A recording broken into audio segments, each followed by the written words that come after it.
que se encontra no livro dos Atos dos Apóstolos, capítulo 1, versículos 9, 10 e 11.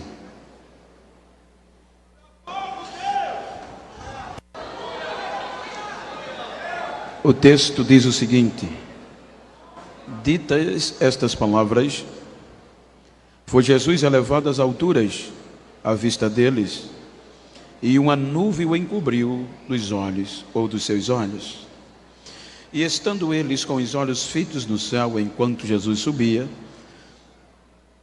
eis que 2 varões vestidos de branco se puseram ao lado deles, e lhes disseram: varões galileus, por que estáis olhando para as alturas?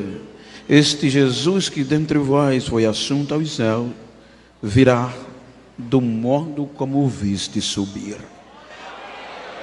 Amém? Torne os vossos assentos, enquanto eu agradeço a Deus pelo rico privilégio, o qual eu sei que não sou merecedor,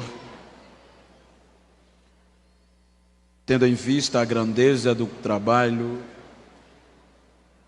e a minha pequenez, e mediante a este reconhecimento, quero agradecer ao pastor Fenelon pelo privilégio, pela anuência que assim me fez estar aqui. Sua família, pastor Carlos, vice-presidente, e em nome deles estendo a minha gratidão a toda a diretoria, todo o ministério e a esta coesa e amável igreja. Quero agradecer a Deus pela vida do pastor Marcos Wesley, coordenador geral, juntamente com todos os supervisores, todos aqueles que com ele coordenam esta briosa juventude e, obviamente, todos os jovens que compõem esta união. Muito obrigado pelo privilégio e a honra. Registra a minha gratidão, pastor Francisco, ao Luan Lago, ao Luan Modesto, pela forma carinhosa da receptividade. Desde a nossa chegada, tem nos tratado de uma forma excepcional. E também rever meus amigos, que os tenho em grande estima, Mag Bertson, Roberto. É muito bom vê-los, amigos, revê-los. Queridos, como o tema proposto está falando sobre intimidade, e obviamente que no nosso vocabulário, intimidade é uma relação próxima, quero tomar por base esse texto para falar-lhes sobre improváveis, mas íntimos. Diga comigo: improváveis, mas íntimos. Quando nós observamos todo o contexto, os irmãos hão de convir que a Bíblia nos fala de um relacionamento ímpar. A Bíblia fala sobre a proximidade do Criador com a criatura. Diz a Bíblia que o relacionamento desde a criação entre Deus e o ser humano era muito estreito, havia uma intimidade inseparável. Se nós observarmos, a Bíblia fala que o pecado afastou o homem de Deus, quebrando este relacionamento.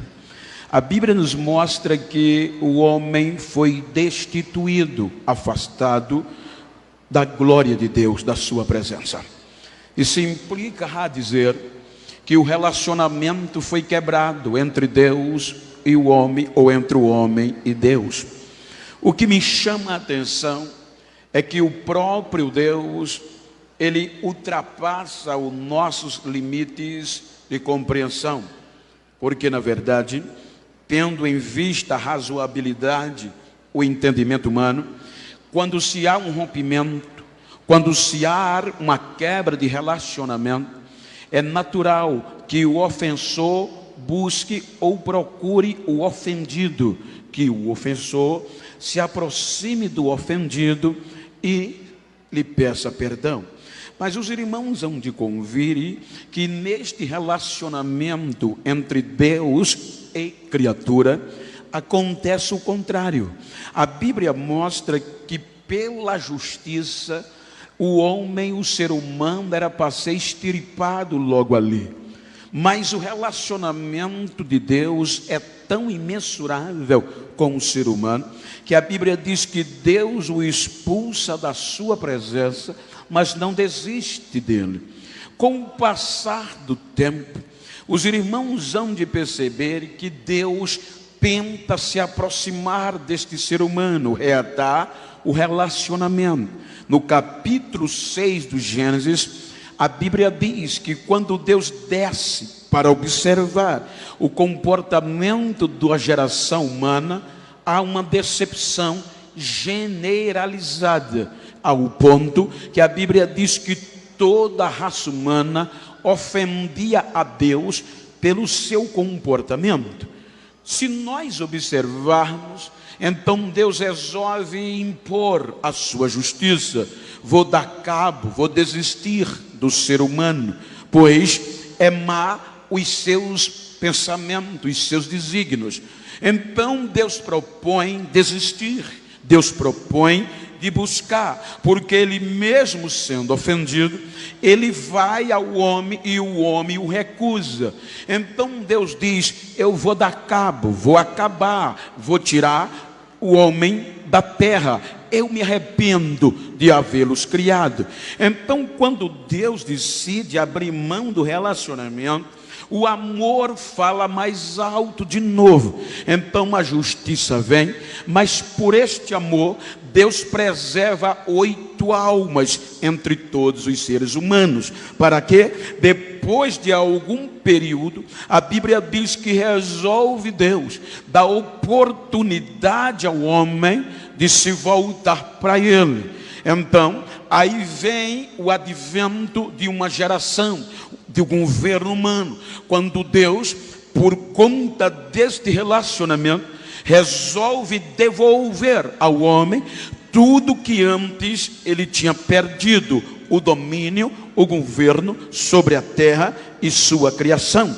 Então é quando a geração de Noé tem a oportunidade de reatar, de reaver a intimidade e se aproximar de Deus. Mas o capítulo 11 do Gênesis mostra que esta geração não atentou para isso, muito pelo contrário, tentou se esquivar, provocando a santidade de Deus, provocando o castigo. É quando Deus resolve abrir mão, deixar estas gerações chamada pecadora e confusa para trás.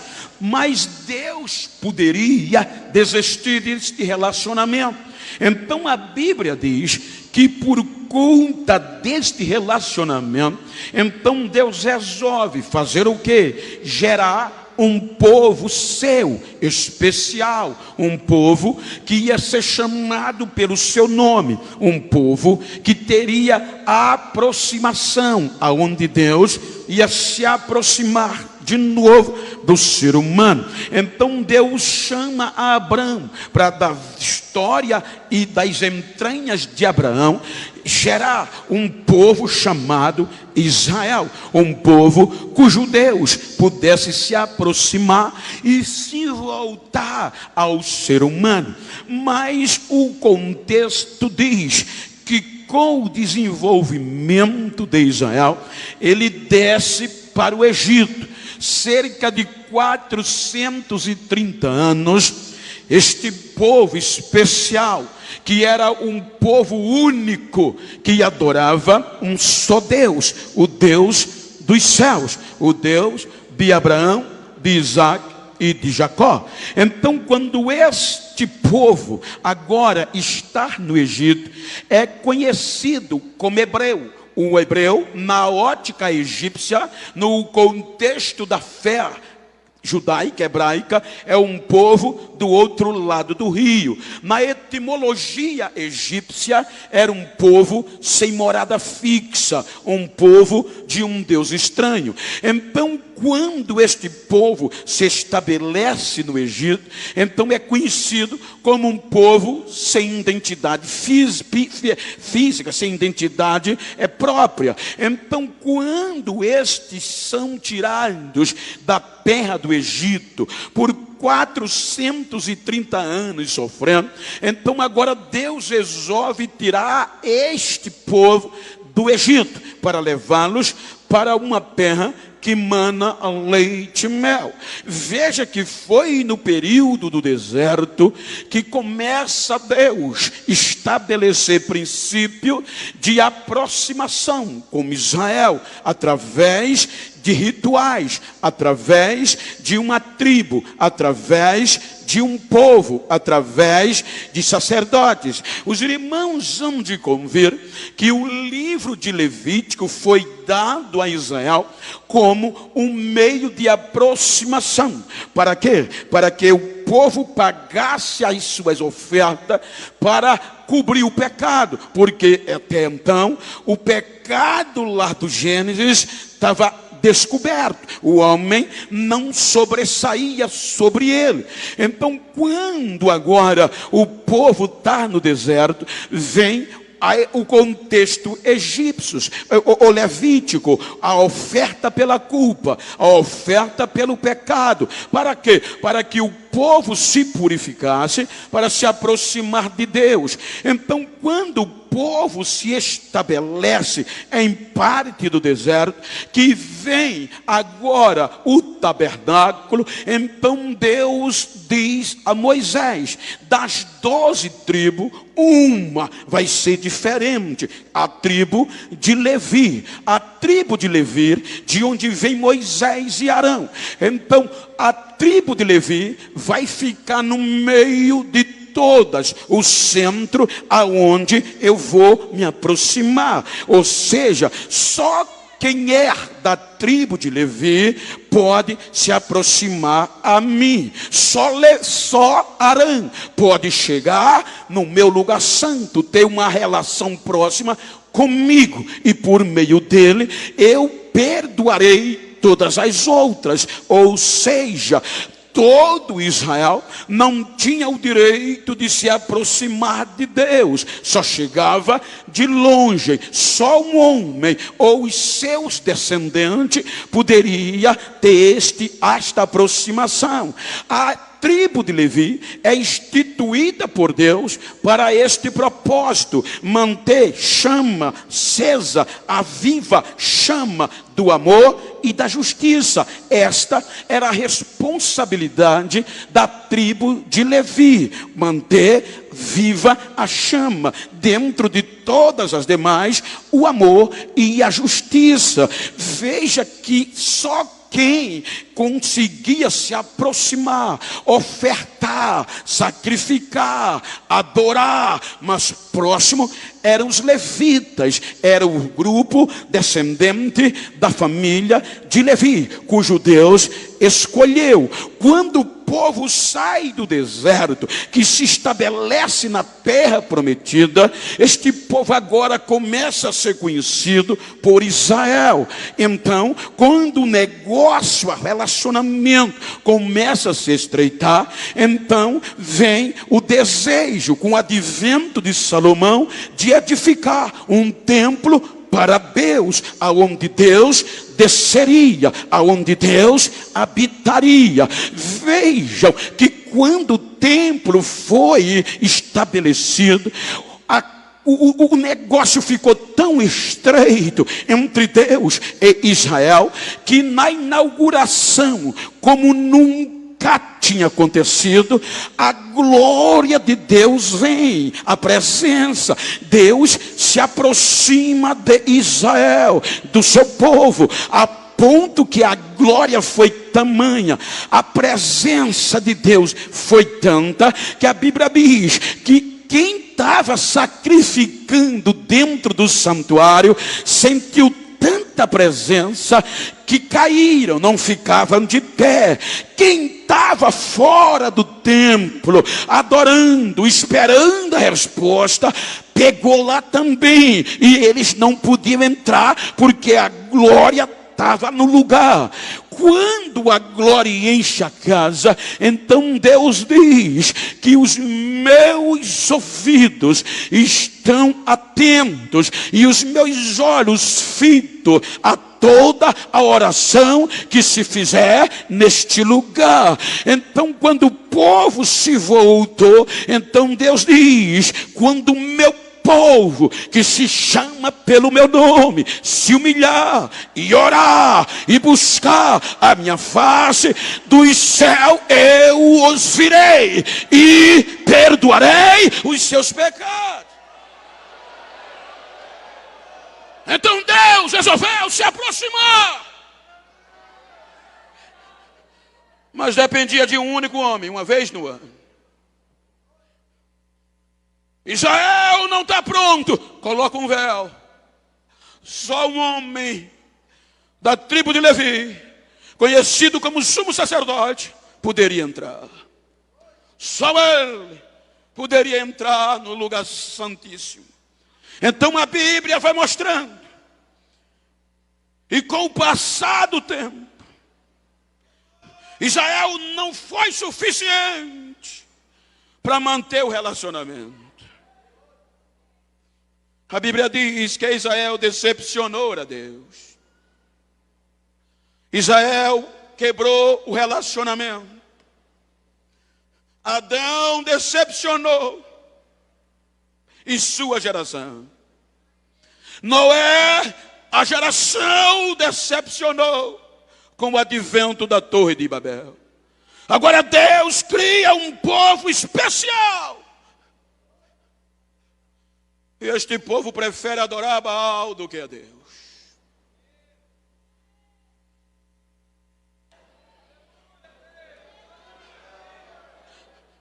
O povo não quis se aproximar de Deus. Aí vem o cativeiro. Veja que a própria tribo de Levi deixou a chama apagar. Já não existia mais amor e nem justiça. Foi quando um jovem da tribo de Levi, que atuava em servir água, cuidar de roupa, porque usando um contexto gráfico, só para os irmãos entenderem, o sumo sacerdote tinha sua equipe para o sagrado. Os sacerdotes responsável pelos holocaustos, e os levitas que cuidavam da água. Isso aqui era serviço de levita. Cuidava da porta, cuidava da roupa dos sacerdotes e era responsável pelo louvor. Veja que a tribo responsável pela adoração, para chamar a atenção de Deus, eram os levitas. Mas a chama apagou. Foi aí que Abacuque não aguenta a frieza. E Abacuque reclama com Deus. O que eu acho lindo é que Abacuque não procura culpados. Ele poderia dizer: a culpa é de fulano, não. Quando ele viu que Deus estava se afastando, e o povo mais de Deus, aí ele se tranca e vai orar.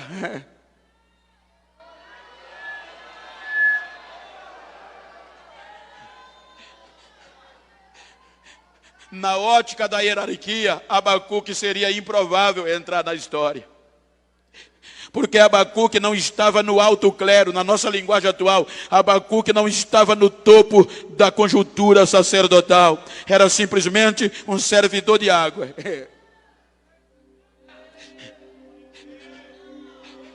Era improvável. Mas não aguentou a ausência de Deus.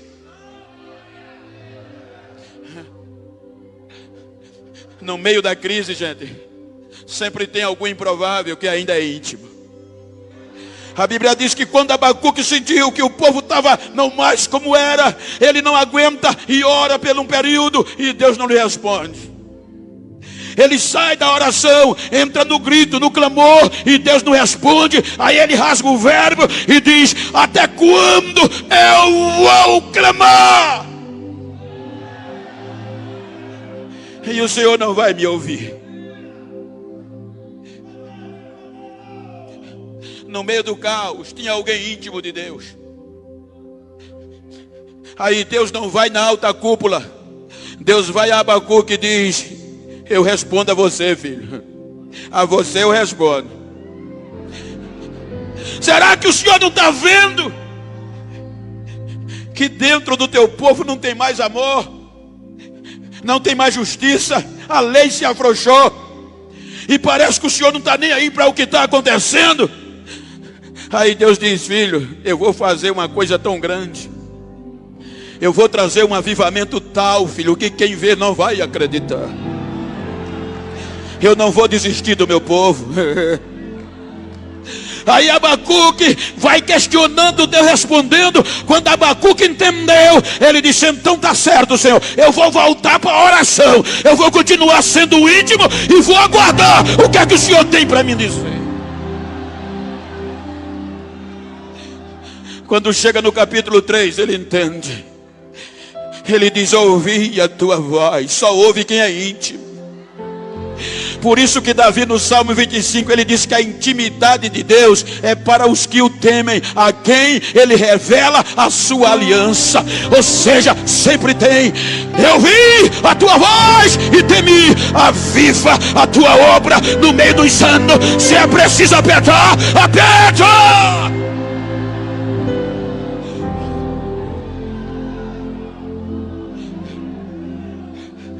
O cativeiro vem. Os caldeus destroem o lugar de adoração. O templo é jogado por terra.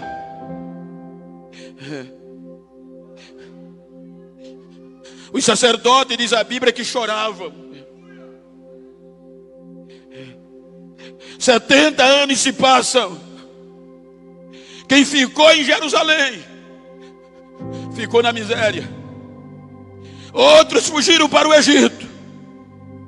E quem foi para o cativeiro não podia mais adorar.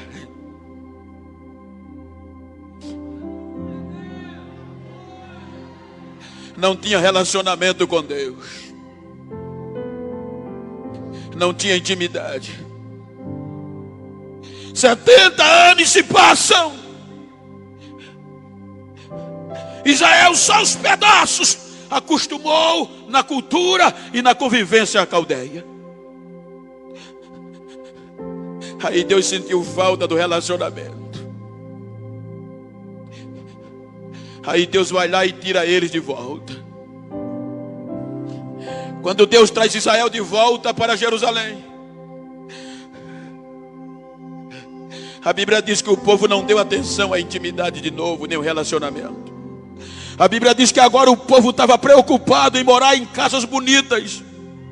Porque lá na Babilônia eles aprenderam a comercializar. Quem foi para o cativeiro não vivia tão ruim lá, porque tinha proteção e o sustento de Nabucodonosor. Só que lá eles aprenderam e se acostumaram em comercializar, a ponto que quando retornaram, nem todos quiseram voltar. Só que quando Deus os trouxe, era que Deus queria ouvir de novo louvor. Era que Deus queria ouvir de novo adoração. Mas quando eles voltaram, não ligaram para isso. Começaram a investir no seu próprio egoísmo. Pegavam areia fina, pegava pó de mármore, pegava o melhor material de construção e fazia as suas casas luxuosas. E a casa, o lugar da intimidade, continuava jogado aos pedaços. Aí Deus usa o profeta Ageu para adverti-lo. Ageu, o povo não está querendo recomeçar. Eu estou querendo, mas o povo não quer. Diga aos sacerdotes levíticos que desperte o povo Diga a eles que eles estão preocupados com as vossas casas luxuosas e apanalhadas, mas a minha casa está abandonada. Ageu, digam a eles que subam o monte e cortem madeira para recomeçar. Tem subidores de monte aqui? Tem.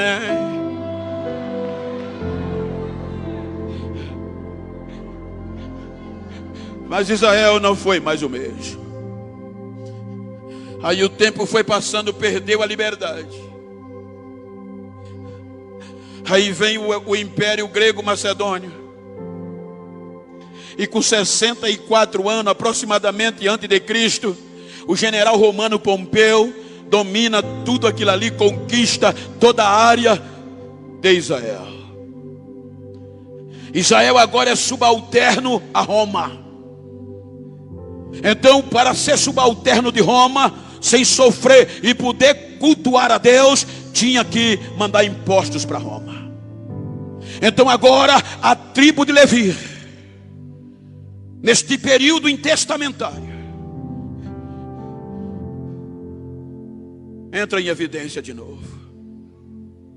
A Bíblia diz que agora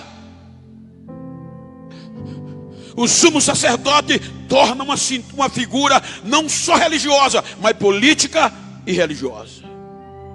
Porque os judeus agora poderiam continuar oferecendo sacrifício ao seu Deus, mas tinha que pagar impostos. Então agora Herodes vem reinar na Judéia. Quando Herodes vem reinar na Judéia, do norte a sul, aí agora o sumo sacerdote é uma figura potencialmente política, religiosa e social. Então é quando começa a entrar em evidência os grupos religiosos, os saduceus, os fariseus, os essênios e outros, todos da linhagem de Levi, que tinham direito, a maior parte, de sacrificar. Então agora o homem começou a ser o centro. Baixa mais o teclado um pouquinho. O homem começou a ser o centro. E começou a corrupção. O grupo dos saduceus era o elite. Era composto da maior classe poderosa, economicamente falando. E eram eles responsáveis pela administração dos cultos. Saduceus eram os primeiros. Fariseus vinha em segundo, mesmo sendo o maior. Enquanto os saduceus administravam os cultos, os fariseus tomavam conta da pureza.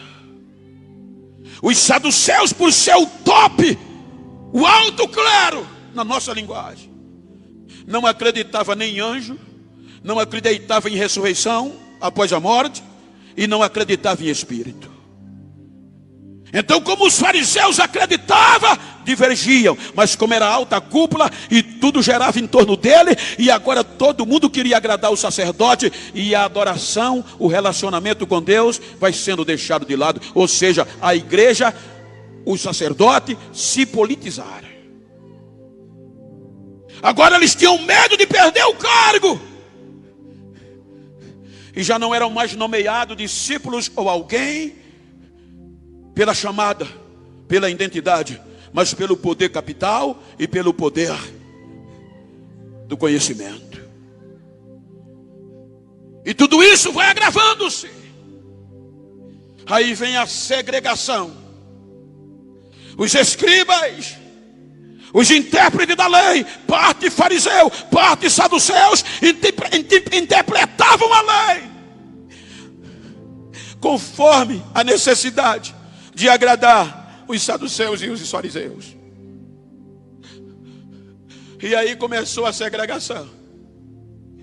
Eles diziam que para ter intimidade com Deus tinha que ser judeu. Para ter intimidade com Deus tinha que adorar no santuário em Jerusalém, depois que Herodes fez a reforma com interesse político. Então começaram a ensinar, começaram a ter o domínio do povo. Por isso que os irmãos veem que eles tinham um domínio total sobre o povo. Só para os irmãos terem uma ideia, o que eles ensinavam, só quem pode ter intimidade com Deus é quem tem direito de entrar no santuário. E só tem direito de entrar em santuário puro, conforme eles diziam e determinavam quem era puro.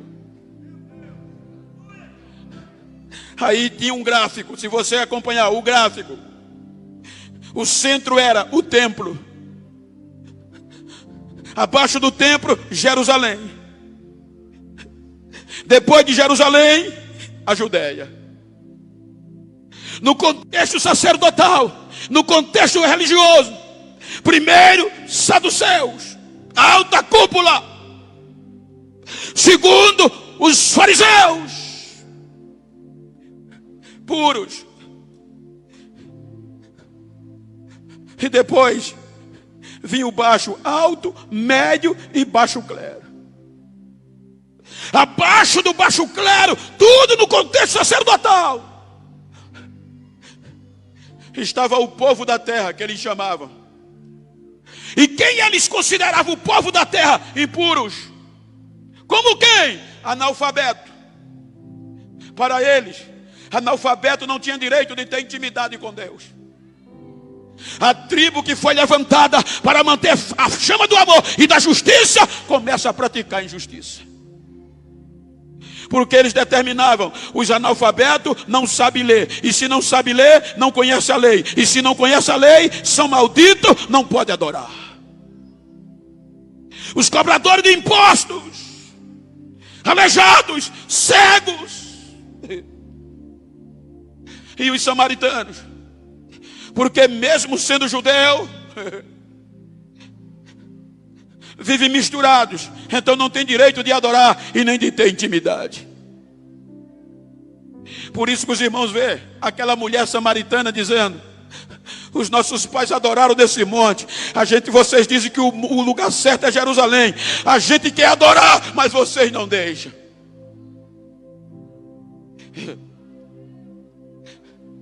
E os galileus eram menosprezados, gente. Porque esta cúpula da Judéia, do sul, menosprezava o povo da Galileia. Eles diziam que o povo galileu não tinha intimidade com Deus por conta da mistura. Porque a Galileia, geograficamente, é na fronteira com a Síria e Fenícia. Então o que acontece com cidade e região da fronteira? A migração. Então quando os pagãos sírio-fenícios entravam na Galileia, e Galileu na Judéia, na Galileia e sírio-fenício, então a cúpula da Judéia não aceitava Galileu, porque dizia, tem mistura, e como eles se misturam com os pagãos, são impuros, e eles não observam a lei. Então era impossível um galileu ter valor. Você pode olhar em todo o Velho Testamento, a posição geográfica da Galileia já importunava. Porque quando Deus revelou a revelação a Isaías no capítulo 9, ele disse que quando um povo que habita numa região sombria e de morte, nos confins de Zebulon e de Naphtali, a Galileia dos gentios, ele está dizendo, uma Galileia misturada, mas de lá nascerá uma luz. Então para a cúpula, Galileu não tinha valor. Pode olhar em todo, salvo engano, em todo o Velho Testamento, você não vê a cidade de Nazaré em evidência.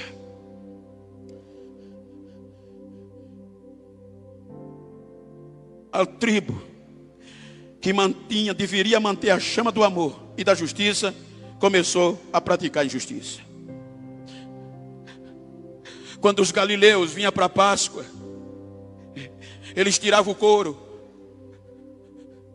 eles cobravam uma taxa cambial, porque quando os galileus vinham, e outras regiões, eles vinham com moeda romana, e eles não aceitavam a moeda romana no templo, tinham que trocar para a moeda do templo. Quando eles trocavam, eles já tiravam uma taxa exorbitante.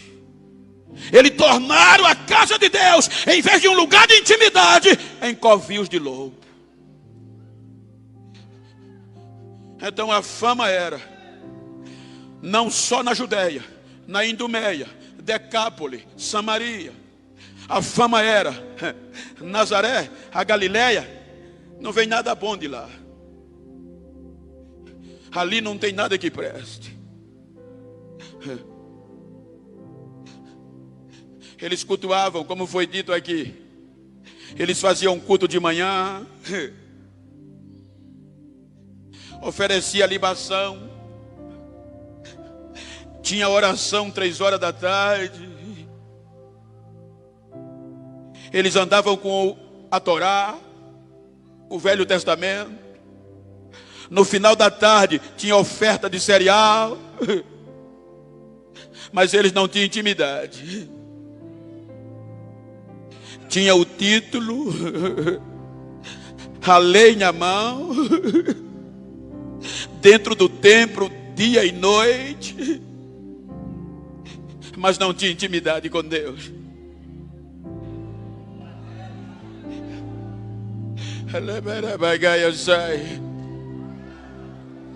Não tinha uma relação próxima com Deus. Perderam a intimidade. E para eles, só os de Jerusalém, só os da Judéia eram puros. Só que aí a Bíblia diz,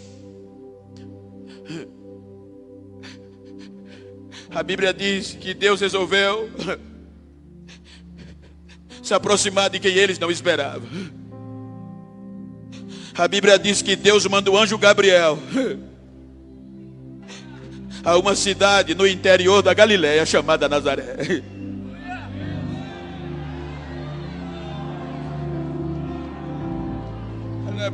Vai. Veja, gente, na Judéia, no santuário, tinha levitas, tinha vinho para libação, tinha trigo, cereal para oferta. Eles oravam 3 vezes por dia, jejuavam. Tudo esperava ser lá, mas por falta de uma intimidade, Deus não vai lá. A Bíblia diz que Deus vai no lugar improvável, lá em Nazaré. E o anjo Gabriel faz uma saudação a uma jovem. Salve, salve, agraciada, o Senhor é contigo. Mas que saudação é essa? Se atemorizou. Não tenha medo, Maria. Não tenha medo. Você vai ter um filho. No seu ventre vai ser gerado um menino. Mas como acontecerá isso? Eu nunca conheci homem algum. A sombra do Onipotente vai cobrir você. E o ente santo que será gerado em ti vai ser chamado Filho do Altíssimo. Mas como? Olha, gente, não adianta eu vir aqui pregar intimidade sem mostrar os desafios. O anjo começou a dialogar com Maria. Ela não aceitou na hora, porque tinha riscos. Como é que eu vou aparecer grávida? A minha lei, a lei de Moisés disse: se eu aparecer grávida sem ser do meu marido, eu vou ser morta apedrejada. O anjo se cala. Eu estou noiva, se eu aparecer grávida, vou perder o noivo. Se eu aparecer grávida, vou me tornar um opróbrio, eu e minha família. O desafio é grande. Se eu pudesse estar lá naquele dia, eu tinha colocado na Bíblia. Com certeza Gabriel disse: Maria, é grande, Maria, mas é porque Deus está querendo se aproximar de uma geração que está vindo aí. Deus está querendo ter intimidade com quem ninguém acredita, Maria, com quem ninguém dá valor. Aí o anjo diz: Maria, a tua prima Isabel Não é estéril? É. Ela não mora nas montanhas da Judeia? É. Eu te digo uma coisa, Maria, já é o 6º mês que ela está grávida. Ela está grávida, mas como? Maria, para Deus nada é impossível. Só precisa você crer e ter intimidade. Eis aqui a serva do Senhor, faça segundo as tuas palavras.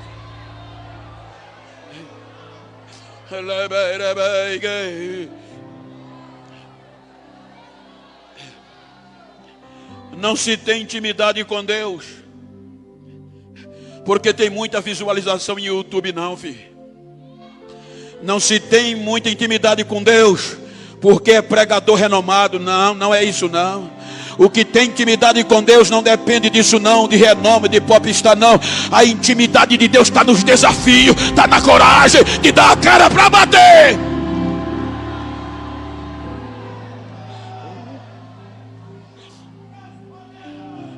Eis aqui, quando o anjo se afasta, que passa os dias, a cabeça de Maria roda. Será que é verdade?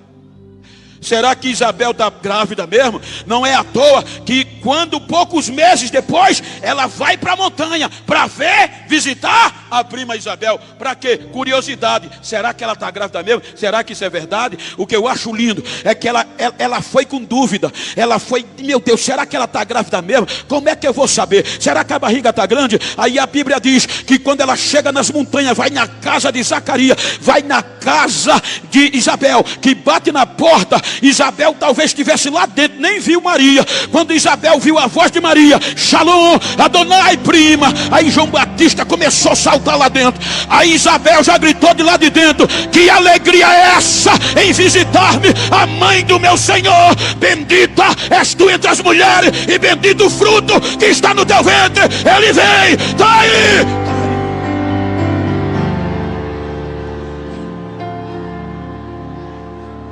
Ela volta, já volta com a barriga grande. Massacre. A história diz que os pais colocaram ela na parede. O que é que você fez? Você nos decepcionou, filho. Você vai ser apedrejada. Aí a notícia chegou no ouvido do noivo. Imagina você noivo e a moça aparecer grávida sem ser seu. Pela lógica, era para José procurar as autoridades e apedrejar. Mas a Bíblia diz que José amava. E disse: eu vou deixá-la secretamente. Vou sair da cidade, não vou dizer nada a ninguém, porque eu a amo, não vou difamá-la. Dormiu talvez com a mala arrumada para vazar da cidade. Quando ele vai dormir, Gabriel chega. José...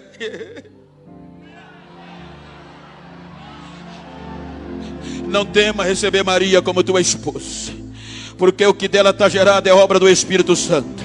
Ela vai ter um filho, e o nome dele vai ser Jesus ou Emanuel, e ele vai salvar o povo do seu pecado e estabelecer o reino de Davi para sempre.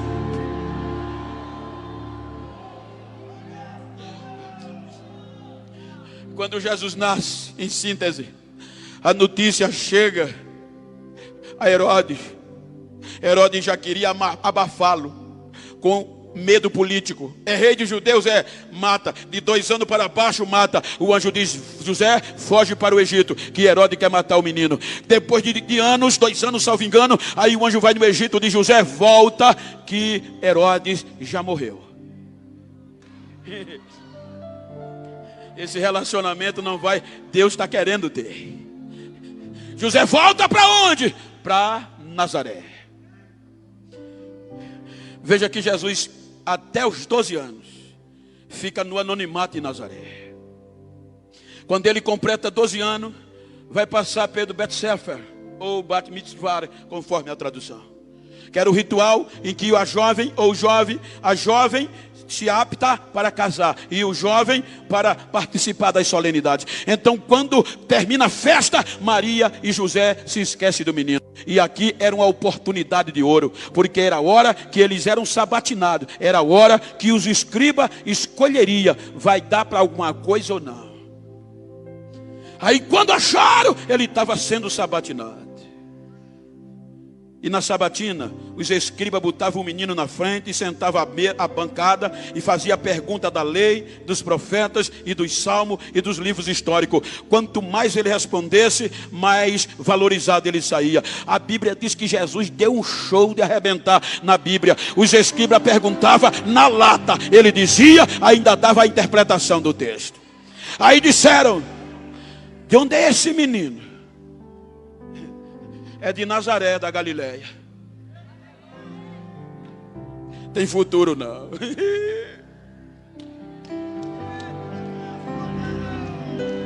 Eu conheço amigos que foram promovidos por ser superdotados no conhecimento. Tem lugares como a América que quando uma criança se destaca no estudo, o governo toma conta, paga bolsa, vai investir, que ele vai produzir. Mas Jesus deu um show de conhecimento. Pela lógica, se Jesus fosse reconhecido como morador da Judéia, ele nasceu lá, mas cresceu na Galileia, o sistema tinha pegado logo ele, tinha pego. Mas como ele era da Galileia e de Nazaré, e a notícia que rodava era: de Nazaré não vem nada que preste não. Aí disseram: ah, é de Nazaré, deixa pra lá, tem futuro não. 17 anos no anonimato. Quando ele completa 30 anos, quase 30, já vem ele para o Rio Jordão. Quando ele chega no meio da multidão, João Batista, que já tinha sentido a presença quando ainda estava no ventre, agora 30 anos de idade cada um aproximadamente. Quando Jesus chega perto do Jordão, João Batista estava na água e começou a sentir de novo aquela coisinha gostosa. Parou o batismo e gritou: eis o Cordeiro de Deus, Ele está entre nós, Ele está aqui.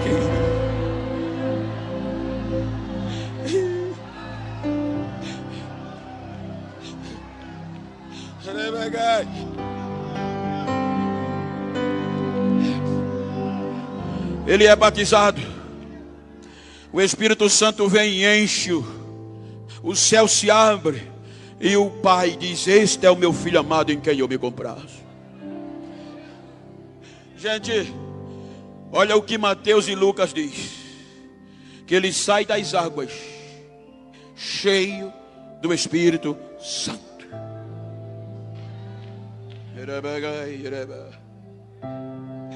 Era uma boa hora, não era? Cheio, o céu abriu, Deus falou comigo. Era hora de entrar em Jerusalém e arrebentar. Mas o Espírito pega ele e leva para o deserto, não para Jerusalém. Qual é o problema hoje? Eu estou pregando no congresso de jovens. É que muita gente quer chegar depressa em Jerusalém. Mas olha para quem está ao teu lado e diga: antes de chegar em Jerusalém, tem um desertinho de 40 dias. Só quem tem intimidade com Deus entende isso.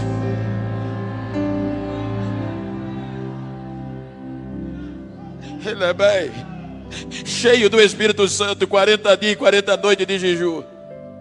O inferno vem,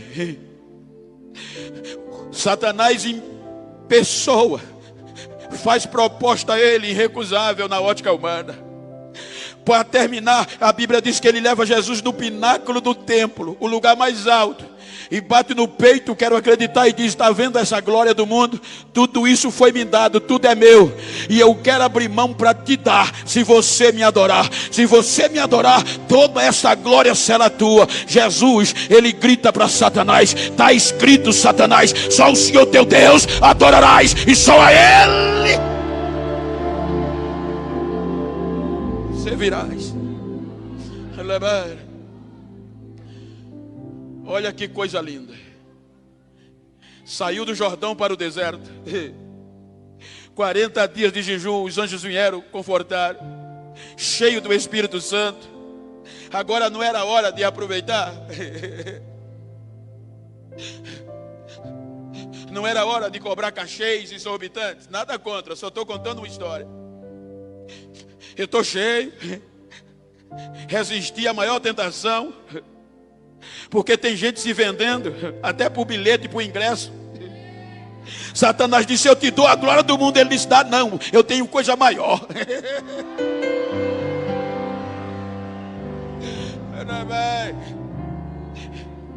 Não era hora dele abafar, bater no peito agora.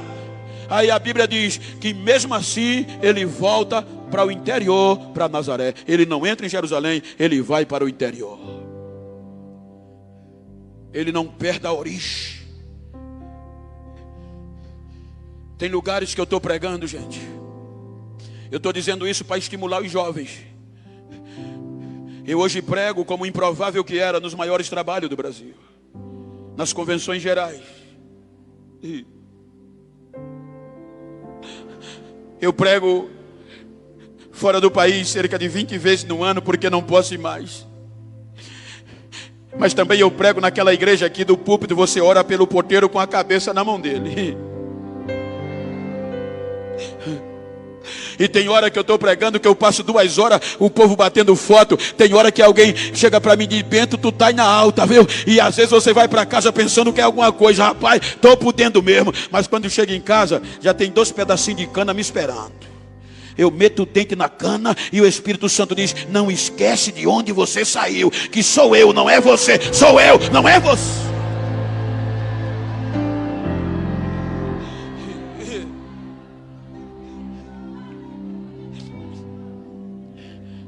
Ele vai pregar em Nazaré, nas congregações. Quando ele vai pregar no templo central, primeira vez que ele vai pregar cheio do Espírito Santo, barram ele e querem matá-lo. É aqui que os improváveis entram. Para a cúpula, Galileu não prestava para nada. Eles não viam os valores, eles só via o jogo de interesse e o contexto do conhecimento. Os galileus eram improváveis para ter intimidade com Deus. Mas Flávio Joséfo diz que os galileus tinham qualidades que dava certinho para ter intimidade com Deus. Primeiro, eram trabalhadores. Porque a Galileia era mar, era questão agrícola, então o lombo deles era cingido. Eram acostumados com o sol, com a chuva, com o frio, com o calor, sem reclamar. Flávio Joséfo diz que eles eram patriotas. Quando eles tinham uma coisa para defender, eles iam até o fim. O Talmud diz que os galileus eram honrados. Eles valorizavam mais a honra do que o dinheiro. Ou seja, eles não se vendiam. Então quando expulsaram Jesus, que disseram: você não prega mais aqui, porque Jesus veio pregar para quem ninguém acreditava. Aí quando expulsaram ele, não podia pregar nas sinagogas, não podia pregar no templo central. Aí ele vai para a beira do rio, ele vai para a beira do mar. Pedro, vem. João, vem. Mas eu sou galileu, ninguém acredita em mim. Vem, mas para mim serve. Vocês têm o que eu preciso, vocês têm, vem. Quando Jesus junta os 12, é convidado para um casamento. Casamento de pobre, porque casamento de rico não faltava vinho. No final do casamento o vinho falta e a festa ainda rolava. Aí Jesus faz o primeiro milagre. Quando Jesus faz o primeiro milagre, a notícia no outro dia começa a bombar. Gente, tem um grupo de amigos aí que está arrebentando. O Jesus de Nazaré, ele e os amigos dele são tão íntimos que aonde eles passam o negócio está virando. A notícia começa a sair da Galileia e vai para o sul. A notícia chega no sistema e assusta o sistema. O que é que está acontecendo? A região da Galileia está pegando fogo. O que é que está acontecendo? Tem um tal de Jesus de Nazaré, acompanhado com os galileus, que é onde ele passa, o cego está enxergando, o mudo está falando, o surdo está ouvindo, o morto está levantando, está tendo milagre.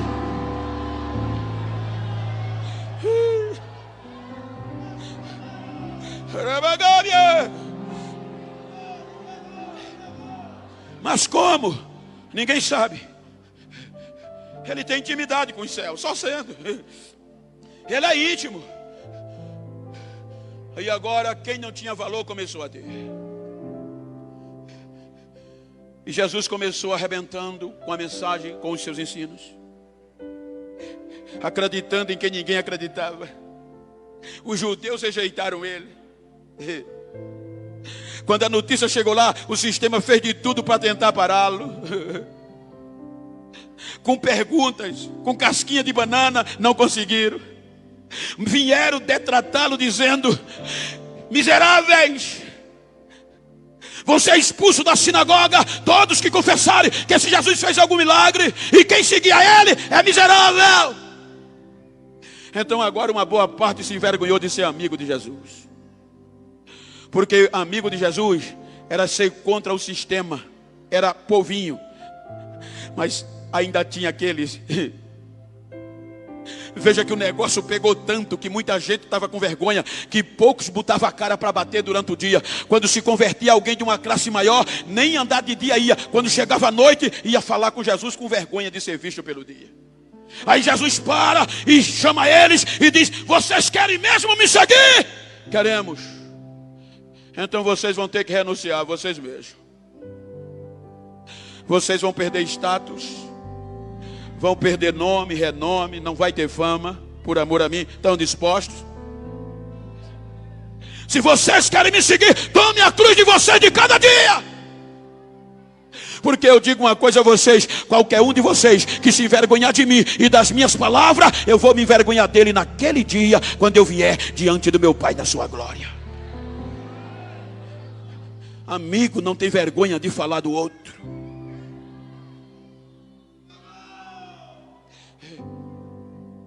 Amigo íntimo não vê defeito no outro. Não conseguiram parar. Aí disseram: o único meio é matá-lo. Se a gente mata ele, essa raça ruim não tem mais futuro. Se a gente mata ele, acaba. Aí olha o que a Bíblia diz: os saduceus, a cúpula, se juntaram com os fariseus, que era quem tinha o controle do povo, e agora procurava Jesus não para prendê-lo, mas para matá-lo também. Eles rejeitaram a Jesus. Veja que o próprio Jesus disse: ó Jerusalém, tu que mata os profetas, apedrejas, quantas vezes eu quis te juntar debaixo das minhas asas, e você não quis. Agora a Bíblia diz que quando eles pegam Jesus, levam uma cruz para matar, para acabar com a esperança de quem ninguém acreditava. Primeira noite, isso aqui é amigo, gente. Veja que quando Jesus foi preso, no João 17, ele fez um pedido diferenciado. Ele disse para os seus discípulos: um novo mandamento eu vos deixo, eu vos dou: amai uns aos outros, cuidai um dos outros, amai uns aos outros como eu vos amei. O mundo só vai saber se vocês são meus discípulos, se vocês amardes uns aos outros.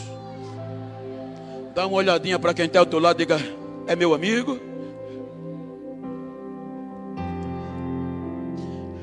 Eu não vim aqui para pregar, porque a Bíblia diz que a gente não pode dizer que é amigo de Deus se a gente não é amigo do nosso irmão. Não se tem intimidade com Deus sem primeiro ter intimidade e cuidado um com o outro. É a Bíblia que diz. Eu vou me ater nisso, eu vim me ater nisso. Primeiro dia, prenderam. Os mais íntimos fogem. Os três mais íntimos, um fica de longe, o outro diz que não conhece, o outro, que era Tiago, nem na fita entra. Pedro, que era um do mais íntimo, na hora da prisão, gente, na fama tem selfie, na fama tem bater uma foto, na fama, no momento bom, todo mundo é amigo, todo mundo. No momento difícil, É aí que precisa de intimidade. Você parece com ele? Nunca o vi. Você é da terra dele? Não sou. Você estava com ele? Não. Você se veste como ele? Não. Eu não conheço, ao ponto de espraguejar. A Bíblia diz que Pedro espraguejou. Diga para quem está ao seu lado: não adianta se esconder. Se um dia você foi íntimo dele, você não vai se esconder nunca. Essa marca ninguém tira. Isso vai ficar. Não adianta se esconder.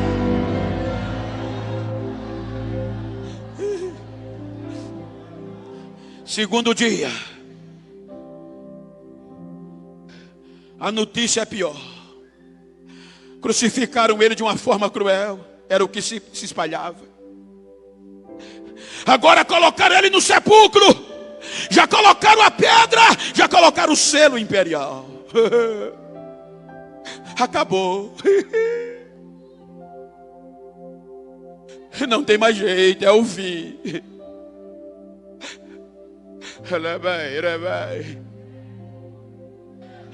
A notícia em Jerusalém, na Galileia e a adjacência era: acabou, ele morreu, ele desistiu de nós. Vem amanhã do terceiro dia. Sabe o que eu achei lindo? Eu já disse isso. Sabe o que eu achei lindo? É que no carnaval desse ano, sabe o que foi que bombou na rede social e na mídia? O que uma escola de samba fez lá em São Paulo, Gaviões da Fiel. Ela trouxe para o sambódromo o enredo, a morte, o inferno e Jesus. Foi lindo, eu vi na internet. Mas aí, quando eles fizeram a peça, que terminaram, a morte de pé, o inferno de pé e Jesus caído. Na apresentação deles, a morte e o inferno venceu a Jesus. Quando terminou a apresentação, foi tão impactante que eles foram chamados para o camarote da Rede Globo. Os mais experientes repórteres que estavam de plantão perguntaram: parabéns, que coisa linda. O organizador bateu no peito e disse: impactamos, alcançamos o objetivo, mas Jesus terminou todo ralado, acabado. A gente queria isso. E esta notícia rodou a internet, rodou a TV, rodou o Brasil. A notícia era: a morte e o inferno venceu a Jesus. Isso era o que rodou, a notícia era essa. Agora eu quero que você encha seu peito, olhe para esse íntimo que está ao seu lado, diga para ele: é fake news.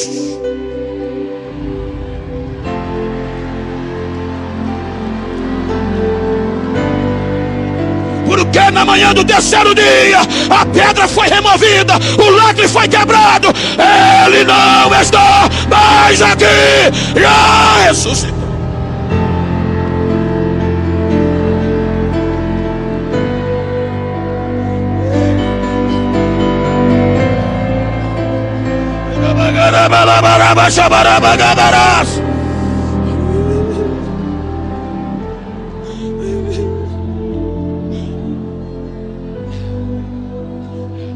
Ressuscita.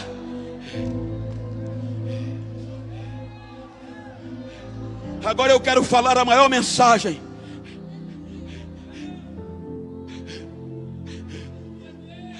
Eu não vim aqui contar simplesmente uma história que você já conhece.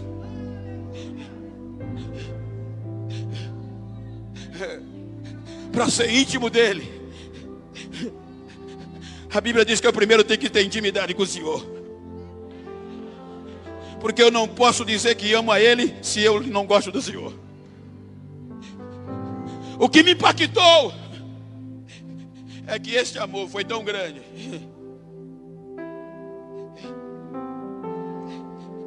a intimidade de Jesus com os discípulos foi tão grande, gente, que quando Jesus ressuscitou, a notícia era uma das piores que tinha. Não tinha ninguém mais de pé. Todos decepcionaram. Agora Jesus ressuscitado, olha o que a Bíblia diz. Ele ressuscitado. Terceiro dia, 2 discípulos. E se você olhar, não fazia parte dos 12, mas era íntimo. Chamado discípulo de Emaús. No manhã do terceiro dia, eles decepcionados, com uma pressão psicológica desastrosa, eles arrumam a mala e diz: acabou. Ele nos abandonou, pensava que era ele. Vamos voltar para casa, vamos desistir. Arrumar a bagagem e pegar a estrada de chão, 12 quilômetros para Emaús, de 11 a 12. O interessante é que quando eles vão andando, Jesus ressuscitado, gente, coloca o pé na poeira de novo.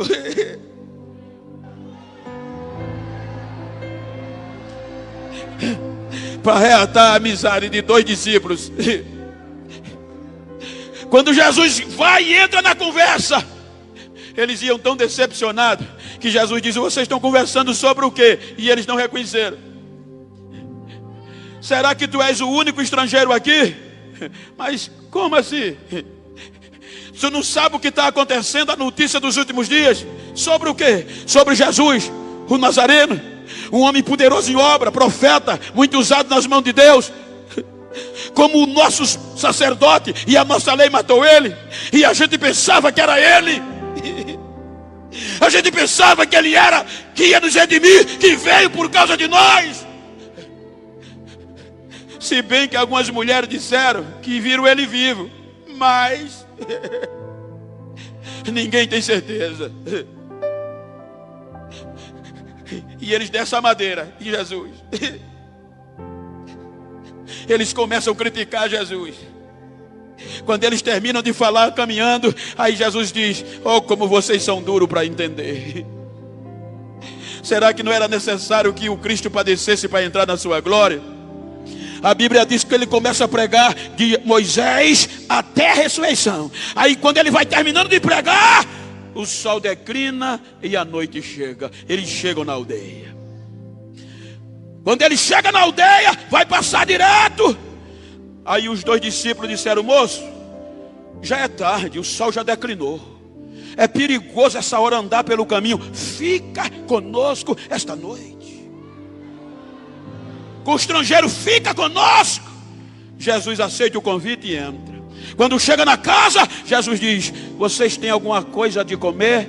Tem um pão aqui, Senhor, traga ele cá. Nenhum detalhe.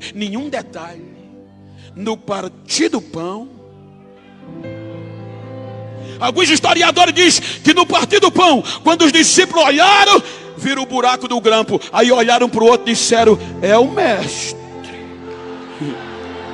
Quando olharam para frente, ele não estava mais. Aí disseram: bem, quando ele falava, o nosso coração ardia. Perderam o medo, arrumaram a mala, não tiveram medo mais de nada. Na mesma hora, fizeram a volta para Jerusalém e chegaram gritando no dos outros: o mestre está vivo, ele está vivo, ele está vivo. Ele foi atrás de nós.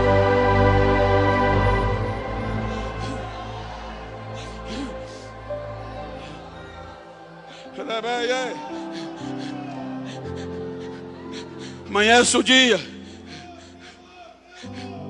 Ele ressuscitado, gente. Amanhece o dia. Do nada, já amanhece o dia na beira da praia. Qual de nós faria isso? Com pão, com a grelha e com peixe. Se alguém fosse perguntar: está fazendo o que aí? Estou esperando os amigos meus.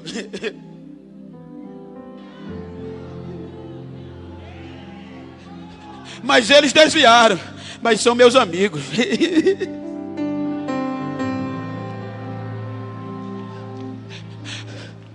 Quando o Pedro vai chegando, o barco vai chegando, a Bíblia diz que Pedro olhou: quem é aquele que está ali? Aí quando a ficha caiu, ele disse: é o mestre. Ele veio atrás de nós, saltou do barco, vestiu a roupa e saiu correndo dentro da água para encontrar Jesus. Sabe o que eu acho lindo? Amigo é isso, intimidade é isso. Jesus ouviu o que Pedro disse, espraguejou, mas Jesus não passou nada na cara dele. Quando Pedro chegou, Jesus disse: primeira coisa, tome café, meu filho. Quando terminou o café: Pedro, tu me amas?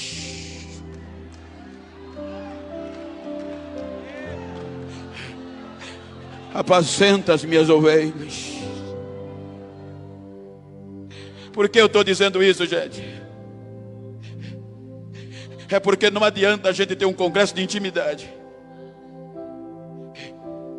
e a gente deixar um outro para trás. Nós somos comprovadamente o maior exército, mas o que deixa mais feridos para trás. Eu conheço igreja que proíbe os crentes de dar a paz do Senhor quando alguém cai ou se fere. Não pode dar mais a paz do Senhor. Jesus não fez isso. Ele foi atrás de um por um. Tomé, olha, sou eu, filho, seja crente.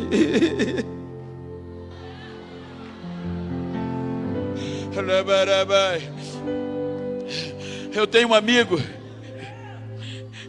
ele é sargento do exército americano. Eu já fui na casa dele, ele já veio na minha. E eu achei interessante que ele serviu no Afeganistão. E até hoje, quando um soldado americano vem da guerra, ele volta traumatizado. Se você bate com força, ele dá um pulo, por conta do estrago das bombas e dos tiros. E eu questionando, e perguntei a ele, qual é o segredo? Ele disse, é a preparação, Beto. O nosso treinamento é mais forte do que a guerra. Mas por quê? Porque nós somos treinados para não deixar um outro para trás. Então quando a gente vai para a guerra, a gente já vai pronto para morrer por duas coisas. A qual? A pátria e o amigo.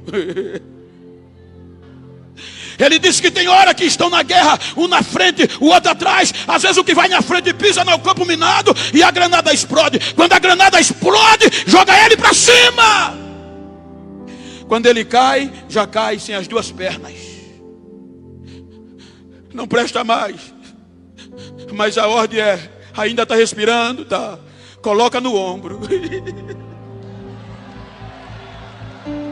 E trai para o acampamento.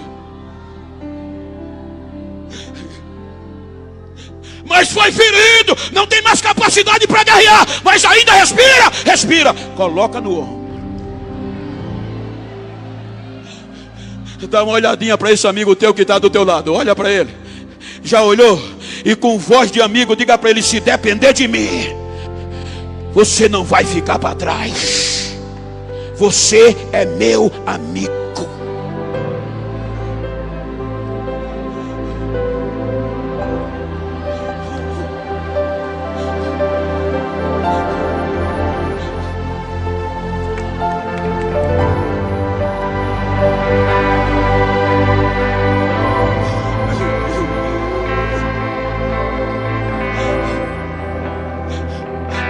Você é meu amigo.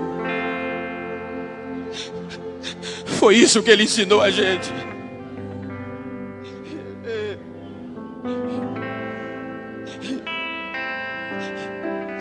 Ame uns aos outros. Não deixe ninguém para trás. Intimidade é isso, vocês já ouviram, mas só recapitular. Intimidade é que um soldado estava no campo de batalha com os seus companheiros e tiveram que recuar. E quando voltaram para o acampamento, faltava um soldado. O amigo chegou e disse: Senhor, o meu amigo não retornou, quero permissão para ir atrás dele. O comandante disse: talvez foi ferido, não permito, porque eu já perdi um e não posso perder o outro. Mas a intimidade era tão grande que ele desobedeceu e voltou ao campo de batalha. Quando chegou lá, o amigo estava ferido, agonizando. Ele pegou o amigo, botou no ombro e voltou para o acampamento. Quando ele vinha voltando, foi atingido com um tiro. Quando ele voltou com o amigo morto já na costa, no acampamento e ferido, o comandante ficou valente e disse: me diga, soldado bravecido, valeu a pena você voltar para buscar um homem morto? Eu agora tinha perdido um, agora perdi dois. Me diga, valeu a pena? Ele disse: valeu, Senhor. Mas como? Quando eu cheguei lá, ele ainda estava vivo. E eu pude ouvir ele dizer: eu sabia que você vinha.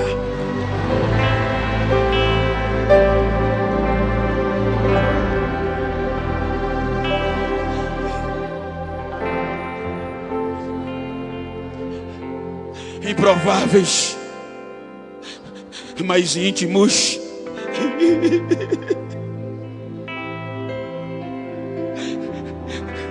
Vai atrás de um por um. E ainda diz: Pai, daqueles que tu me deste, nenhum se perdeu, só aquele que quis se perder, o filho da perdição. Mas o resto eu amei até o fim, Pai. Amei-os até o fim, amei-os até o fim. Reúne eles e diz: vocês vão ser minhas testemunhas. O Espírito Santo há de vir sobre vocês. Vocês vão falar do meu nome na Judeia, Samaria, até os confins da terra. Vocês vão falar em Jerusalém também. Escute, depois de ter dito essas palavras, ele foi levado aos céus. E os anjos disseram: varões galileus, por que vocês estão atemorizados? Este mesmo Jesus que vocês estão vindo subir, ele vai voltar.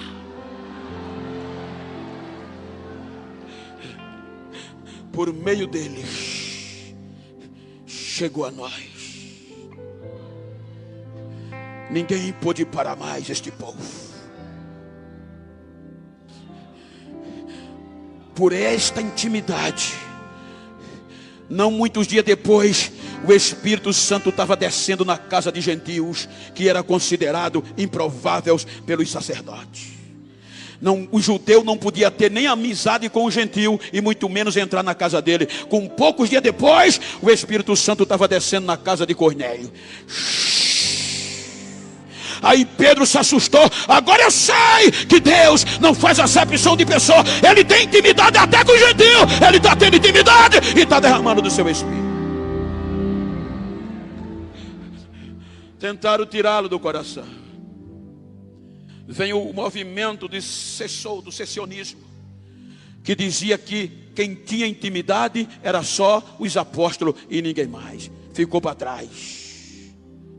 Vem o liberalismo teológico nos 300 anos de 1700 ao início do século 17 ao início do século 20. O liberalismo teológico dizia que o homem não podia ter intimidade com Deus, porque o Espírito Santo não interferia e Deus não interferia na relação entre o homem e Deus. 300 anos esta doutrina prevalecia. Só o empirismo ou o conhecimento, o iluminismo era que fazia o homem ser salvo e salvo. A igreja quase se acaba quando vem 1904, início do século 20. Aí no meio da frieza aparece um jovem de intimidade chamado Evan Roberts.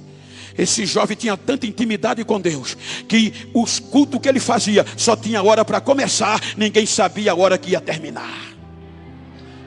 Deus sacudiu o continente europeu com a intimidade com um jovem, mudou a Europa. O país de Gales foi sacudido pelo poder do Espírito Santo. 100 mil pessoas em um ano estavam aceitando Jesus e sendo batizado. A Europa voltou a reviver e o poder caiu. 1906, no meio da segregação racial no norte da América, ou na América do Norte, quando um jovem chamado William Seymour, ou Joseph William Seymour, ele era um pregador pentecostal sem ser batizado, mas tinha intimidade com Deus. Ele vai pregar em Los Angeles. Quando ele vai pregar sobre intimidade com Deus por meio do batismo com o Espírito Santo. Expulsaram ele, além de ser preto, está pregando heresia. Ele não desistiu. No outro dia a igreja estava fechada. Ele reuniu um grupo de 7 irmãos. Vamos orar e Jesus vai batizar. Se a gente se aproxima dele, tem intimidade com ele, ele batiza. Com 3 dias Jesus batizou um, começou a batizar um. No final de 15 dias os 7 estavam batizados e a intimidade tomou conta da cidade. Ou seja, tomou conta da Rua Azusa. Vão para um prédio da igreja africana metodista, abandonados, forrado de mato. O púlpito era caixa de sapato. O neguinho não podia pregar na igreja porque era preto. Botava a Bíblia em cima da caixa de sapato e começava a pregar. A intimidade era tão grande que Jesus começava a batizar com o Espírito Santo. E quem passava na rua era batizado, entrava e aceitava Jesus com o Espírito Santo. 1940, salvo engano. Década de 40. Professor James reúne um grupo de jovens norte-americanos e vai para a Inglaterra, para Londres, ver e estudar a mitologia wesleyana. Quando eles chegam, eu tive o prazer de orar onde eles oraram. Quando ele chega, que vai visitar a casa de John Wesley, os jovens seminaristas ficam assustados com a história. Aí quando termina a visita, volta para o ônibus. Quando vai fazer a contagem, faltava um jovem. Onde ele está? Vamos procurar. Saíram procurando. Quando chegaram no lugar que John Wesley orava, que John Wesley sacudiu a Inglaterra pelo poder da intimidade, aí o jovem estava lá orando, chorando e gritando: Senhor, o Wesley tinha intimidade com o Senhor e mudou a história da Inglaterra. Eu estou aqui, Senhor, muda a minha história e a história da minha nação. Eu quero a mesma intimidade com o Senhor. Ele chorava, ele gritava. Enquanto ele gritava, o professor entrou, botou a mão na cabeça e disse: Billy Graham, meu filho, levante, o nosso ônibus já vai. E ele gritava: faz de novo, faz de novo, faz de novo, faz de novo, faz de novo, Senhor. Chegou o século 21. Agora olha para esse crente que está ao teu lado e enche o peito e diga: chegou o século 21. Diga: agora é o nosso tempo, é a nossa hora.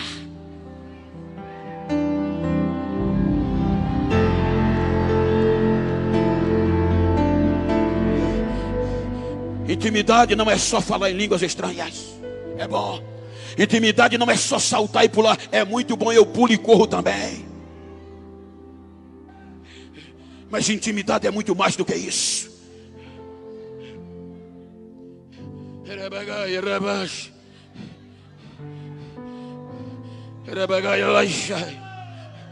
Eu estava pregando num seminário de missões, 25 mil pessoas aproximadas. E um cantor famoso estava comigo. Estou dizendo porque foi público, não é nada e nem crítica construtiva. E ele disse: chegaram 30 pares de sapato essa semana na minha casa, de uma das maiores marcas do Brasil. E quanto tu pagou? Nada, era uma proposta. Todo mês vai chegar mais 5. Você só canta para a multidão. O que é que o senhor tem que fazer? Quando o senhor estiver cantando, levanta o sapato e deixa a multidão ver o nome da marca. Isso não é intimidade. Intimidade é uma geração que veio antes de nós, que andava descalço, que não era aplaudidos, não tinha selfie, não tinha hotel, dormia debaixo dos bancos quando dormia, andava na rua, não era chamado de cristão, de gospel, nem de evangelho. Lá vai os bodes,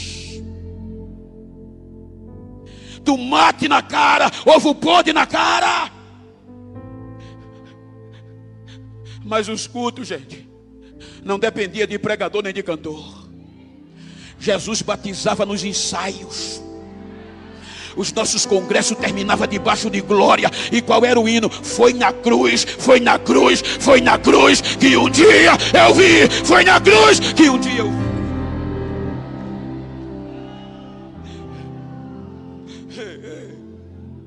Eu estava 20 dias atrás pregando num seminário no estado da nossa federação, e palestrante comigo tinha um dos reitores de uma das maiores faculdades evangélicas do país, e ele bradou, ele disse que hoje cerca de 75% dos nossos jovens que ingressam na faculdade, quando termina o curso, perderam a fé, já não tem mais intimidade, com vergonha do evangelho no meio do século 21.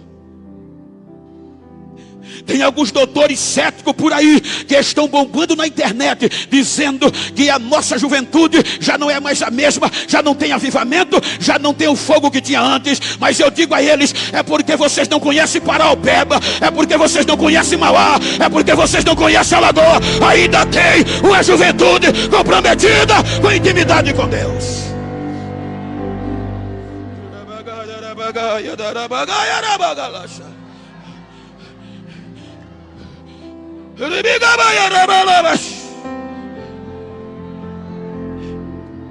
Pergunta para quem está ao teu lado: és Galileu? Mas pergunta com vida: és Galileu? Então ele vem, ele vai voltar.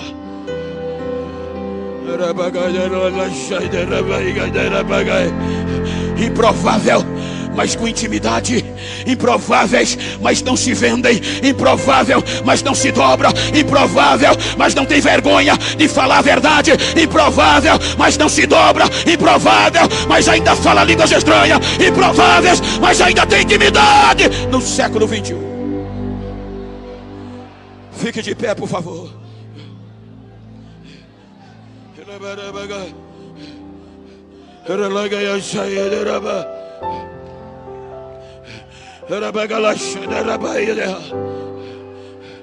Faz um favor comigo.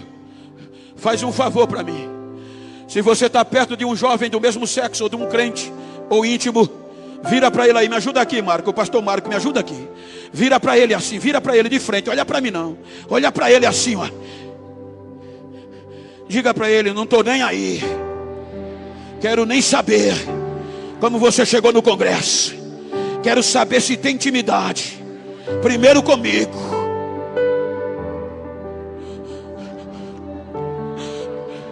Quero saber como você vai sair desse congresso. Diga a ele.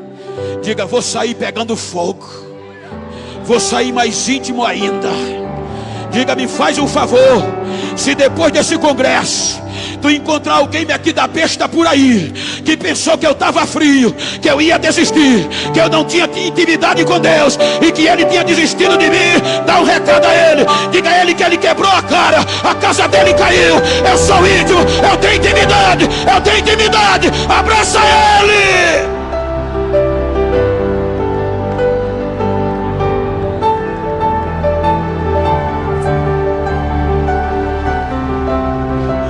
Rabagada rabalabas, Ramandeia Sabaia de Galas, Uribigabaya Sabaia de Yalaias, Uribigaya Sai, Uribigaya Sabaia de Ramas.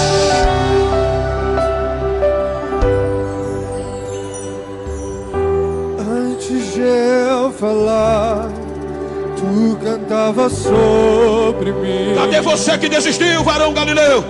Cadê você que cantava e parou? Cadê você que adorava e te pararam? Deus não desiste de você. Ainda tem lugar para intimidade. Vem a primeira pessoa. Cadê você? Antes de eu respirar, soplastes tua vida em mim. A primeira vida para recomeçar. Tu tens sido tão venha, Senhor. Deus não desiste de você. Cadê a segunda vida? Ajuda ela aí. Diga a ela que Deus não desiste dela. Ousado amor de Deus, oh, que deixa só pra mim. Você não vai ficar para trás. Você não vai ficar para trás. Cadê a outra vida? Tem alguém perto de você aí? Diga para ela que é hora de voltar. É hora de chegar. É hora de voltar até a intimidade.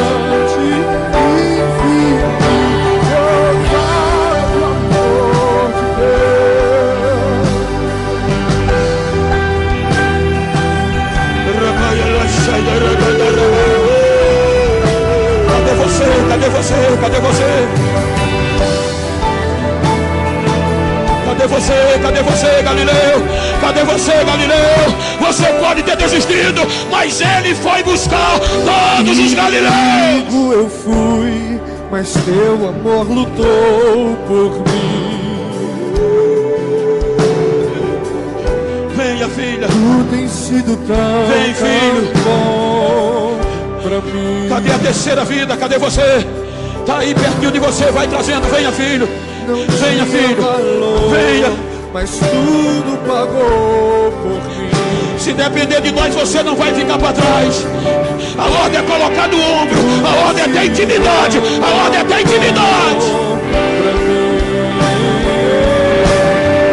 Oh, impressionante, infinito, ousado amor de Deus.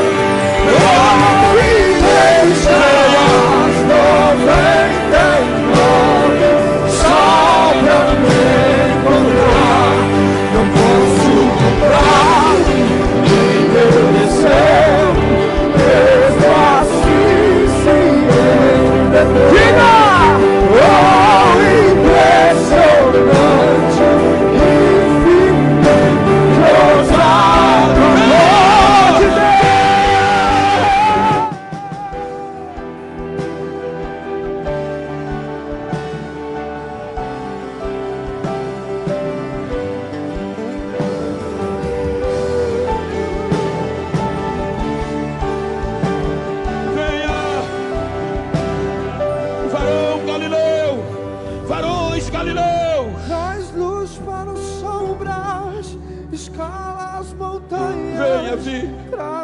Venha, filho.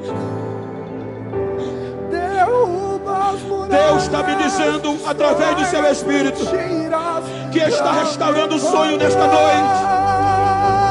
Deus está restaurando o projeto nesta noite. Cadê você? Deus está devolvendo sonhos nesta noite. Cadê você? Derruba as muralhas, destrói as mentiras, pra me encontrar. Diga, traz-nos, diga, traz-nos para sobrar. Cala as montanhas. Pode chorar, pode chorar. Ele. Derruba as muralhas, destrói as mentiras, pra me encontrar. Traz-nos para as sombras, escala as montanhas, pra me encontrar. Não deixou ninguém para derruba as muralhas, destrói as mentiras, pra me encontrar. Oh, impressionante.